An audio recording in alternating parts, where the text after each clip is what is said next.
শুভ সকাল বন্ধুরা, মিষ্টিস ফ্যামিলির একটি নতুন ব্লগে তোমাদের সবাইকে ওয়েলকাম। আশা করছি তোমরা সবাই ভালো আছো আর আমরা ভালোই আছি। এখন বাজে সকাল 6টা। তোমাদের সবাইকে সাথে নিয়ে আজকে এখান থেকেই আমার নতুন ব্লগটি শুরু করছি। তোমাদেরকে আমার ব্লগটি দেখার অনুরোধ রইল। আশা করছি তোমাদের ভালো লাগবে, তোমরা আমার ব্লগটি পুরো দেখো। আর হ্যাঁ, কাছে দূরে যে সকল বন্ধুরা আমার ব্লগ দেখছো, সুন্দর সুন্দর কমেন্ট করছো, তোমাদেরকে অসংখ্য ধন্যবাদ। তোমরা তোমাদের সব কাজের মাঝে সময় বের করে আমার ব্লগটি দেখছো আর আমাকে এত ভালো কমেন্ট করছো যে আমি সত্যি খুব আপ্লুত। আজ শুক্রবার, ছেলের স্কুল আছে, ওই জন্য অনেকটা সকালে ঘুম থেকে উঠেছি, প্রায় 5:30টার দিকে। তারপরে ফ্রেশ হয়ে ঠাকুর প্রণাম করে, আর ছেলেকে তো বাসি ঘরে স্কুলে যেতে দিই না, তার আগে ঘরটা ঝাড় দিয়ে নিলাম। তারপরে গিয়ে ছেলের জন্য টিফিন রেডি করে নিজে আগে রেডি হয়েছি, তারপরে ওকে ঘুম থেকে তুলেছি। আর এখন ওকে খাওয়াচ্ছি আর একসঙ্গে রেডিও করছি। এইভাবে না একটু তাড়াতাড়ি হয়। এখন ওকে খাওয়ানো কমপ্লিট হয়ে গেলে টোটো আসবে আর ওকে নিয়ে বেরিয়ে পড়বো স্কুলের জন্য। ছেলের স্কুল ডেগুলোতে সকালের দিকে রুটিনটা এত বিজি রুটিন থাকে যে সেটা আর বলার মতো নয়। হিমশিম খেয়ে যায়, মানে কোনটা আগে করব কোনটা পরে করব, নাজেহাল অবস্থা হয়ে যায়। ছেলেকে স্কুলে দিয়ে ফিরে এসেছি, আর আসার সময় তো আমি হেঁটেই আসি। এটা আমার সকালের দিকে ওয়াকটাও করা হয়ে যায়। তা হেঁটে এসে 15 মিনিট মতো হাঁটা তো একটু কষ্ট হয়েই যায়। এখন একটু রেস্ট নেব আর জল খাবো, আর যেটা সকালে খাই সেটা খাবো, আর তারপর গিয়ে আমার অন্য সব কাজকর্মগুলো শুরু করব।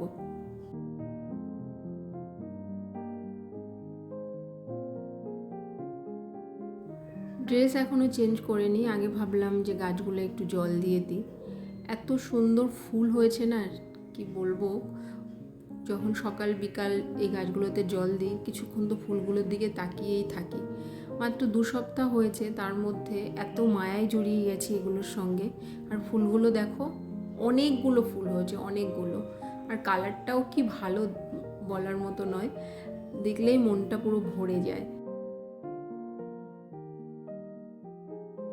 আসলে যে জিনিসটা আমাদের করতে ভালো লাগে, যেটা করে আমাদের একটা মানসিক শান্তি আসে, আমি মনে করি সেটা অবশ্যই করা উচিত। নিজের ভালো লাগার কাজ যদি আমরা করি, দেখবে সেটা আমাদের একটা পজিটিভ এনার্জি দেয়। আর আমাদের যদি মাইন্ডটা পজিটিভ থাকে, তাহলে দেখবে আমরা শত পরিশ্রম করি, সারাদিন যতই পরিশ্রম করি না কেন, দেখবে আমাদের পরিশ্রমটা পরিশ্রম মনে হবে না। মানে পরিশ্রম অবশ্যই কষ্ট হবে, কিন্তু তার মধ্যে না একটা আলাদা এনার্জেটিক ভাব সেটা আমরা ফিল করব। যেটা আমার ক্ষেত্রে হয়, আমি নিজে দেখেছি এটা। আমি তো সারাদিন অনেক কাজ করি, মানে সকালে ঘুম থেকে ওঠার পর থেকে দেখো তোমরা আমার রুটিন, মানে ডেলি রুটিন আমার ব্লগের মাধ্যমে তোমরা দেখতেই পাবে। আমি প্রচুর কাজ করি, মানে সকালে ঘুম থেকে ওঠার পর থেকে বিকেল 4টে পর্যন্ত আমার রেস্ট হয় না সেভাবে। কিন্তু আমার না সেভাবে কষ্ট কিন্তু হয় না, কেন জানো তো? কারণ আমি কাজগুলো ভালোবেসে করি। আর সংসারের মায়া এমন একটা জিনিস, এই সংসারের মায়ায় এতটা জড়িয়ে গেছি যে শত পরিশ্রমের পরেও না নিজেকে হাসি খুশি রাখতে আর ভালো রাখতে শিখে গেছি। তোমাদের সঙ্গে কথা বলতে বলতে দেখো অনেক কাজ করা হয়ে গেছে। আর এই যে আমার দেওয়ালের, ঘরের দেওয়াল, বারান্দার দেওয়ালে দেখো এই যে আমার ছেলে চক দিয়ে যে আঁকিবুকি করেছে।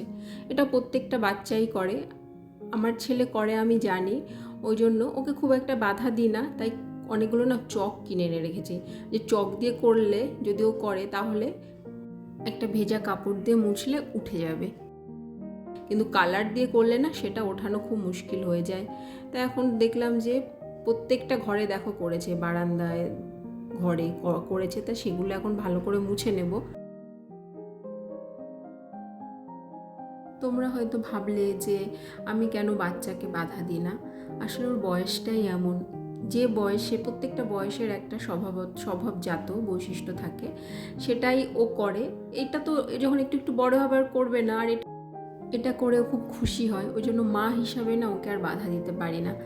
যাই হোক, তারপরে চলে এসেছি কিচেনে এসে এখন খাবো ডালিয়ার খিচুড়ি আর ডিম ভাজা।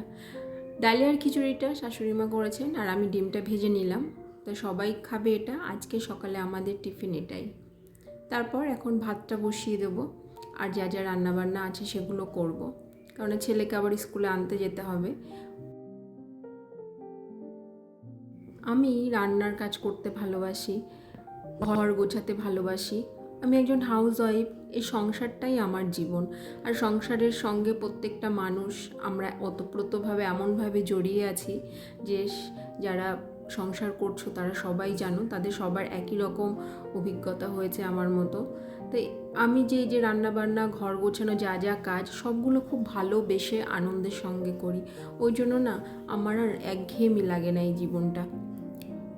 আজকে দুপুরের মেনু দেখো, শাপলা ভাজা চিংড়ি দিয়ে আর ডালটা মা করেছিল, আর আমি করেছিলাম ভাত, মাছের ঝোল আর শাপলা ভাজা, যেটা তোমাদের দেখালাম। এখন কিছু ফল কেটে নেব। আমটা কেটে নিচ্ছি, বাবা খাবে, মা খাবে, আমি খাবো। আর একটা কলাটা আমি খাবো। আর ছেলের জন্য না এই যে অরেঞ্জ জুসটা রেডি করে রেখে যাব, ওই স্কুল থেকে এসে খাবে। ও সব ধরনের ফল খায় না, এই যে আম বলো, কলা বলো, কিছুই ওকে না জোর করে খাওয়াতে পারি না। এই অরেঞ্জ জুস, ডাবের জল, শশা, এই যে খুব হাতে গোনা গাঁথা কিছু ফলও খায়। দেখা যাক বড় হতে হতে অভ্যাসটা চেঞ্জ হয় কি না। তো এখন এটা রেডি করে নেব। কিচেনের কাজ কমপ্লিট হয়ে গেছে, এখন গ্যাস ওভেনটা একটু মুছে নেব ভালো করে। তো চলো আজকে তোমাদের কিছু কমেন্টের রিপ্লাই দিই। আমার লাস্ট ভিডিওতে আমার অনেক দিদি ভাই এবং বোনেরা কমেন্ট করেছে, তো তাদের কিছু কমেন্ট আজকে পড়ি আর রিপ্লাই দিই। মৌ ভট্টাচার্য লিখেছে, খুব ভালো লাগলো, লাইক দিয়ে পাশে থাকলাম, আমায় একটু সাপোর্ট করো। অবশ্যই মৌ, তুমি আমার ভিডিওটা দেখেছো, তার জন্য তোমাকে অসংখ্য ধন্যবাদ। অবশ্যই আমি তোমার পাশে থাকবো। সোনালি সাহা লিখেছে, খুব সুন্দর লাগলো তোমাকে, ধন্যবাদ সোনালি। বিনতা লিখেছে, তোমার পুরো ভিডিওটা দেখতে খুব ভালো লাগলো, অনেক ধন্যবাদ, তুমি তোমার মূল্যবান সময় দিয়ে আমার পুরো ভিডিওটা দেখেছো। মল্লিকা লিখেছে, ভিডিওটা খুব সুন্দর লাগলো, ধন্যবাদ মল্লিকা। এরকম আরও অনেকে কমেন্ট করেছে, সবার কমেন্ট তো পড়লে পারে ভিডিওটা অনেকটা লং হয়ে যাবে, তো নেক্সট কোনো ভিডিওতে সবার কমেন্টগুলো আবার পড়বো। তো সবাই ভালো থেকো তোমরা, আর আমার ভিডিও দেখো, কমেন্ট করো, পাশে থেকো, আমিও তোমাদের পাশে থাকবো। ছেলেকে স্নান করিয়ে আমি স্নান করেছি, কিছু কাছাকাছি ছিল সেগুলোও করেছি। এখন চলে এসে ঠাকুর ঘরে পুজো করব।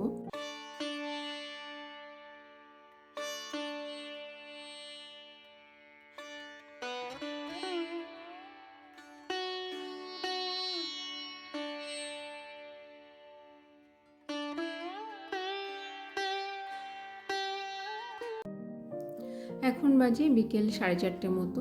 যে জামা কাপড়গুলো কেচে দিয়েছিলাম শুকিয়ে গেছে, ছাদে এসেছি, জামা কাপড়গুলো নিয়ে যাব।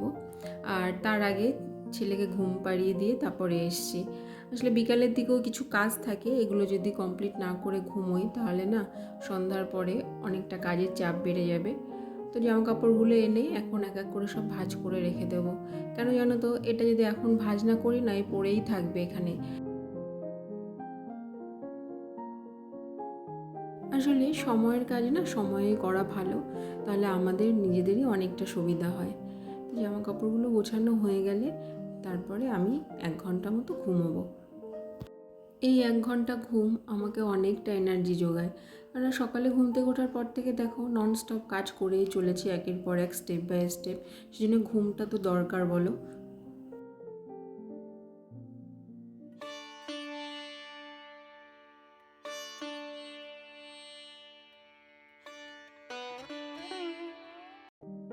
তোমাদের সঙ্গে আবার দেখা হচ্ছে, এখন বাজে সন্ধ্যা 7টা মতো। এখন আমি চা বিস্কুট খাবো আর ছেলেকে হরলিক্স খাবো। সকালের চাটা বাদ দিতে পেরেছি অনেক চেষ্টার পরে, কিন্তু সন্ধ্যাবেলায় না খেলে না হয় না। তো ছেলেকে এখন খাওয়াবো, আর তারপরে কাল তো শনিবার, ছেলের স্কুল ছুটি, ওই জন্য ওকে না হোমওয়ার্ক করার চাপটা আজকে নেই। আজকে হোমওয়ার্ক আছে কিন্তু আজকে করাবো না, কেননা আজকে ওর যে ড্রয়িং শেখায় যে টিচার সে আসবে, তাই ওগুলো গুছিয়ে রাখছি। ও ড্রয়িং টিচার আসবে, ও ড্রয়িং করবে, ওই জন্য আজকের দিনটা আমার আর পড়াশোনা করানোর কোনো চাপ নেই।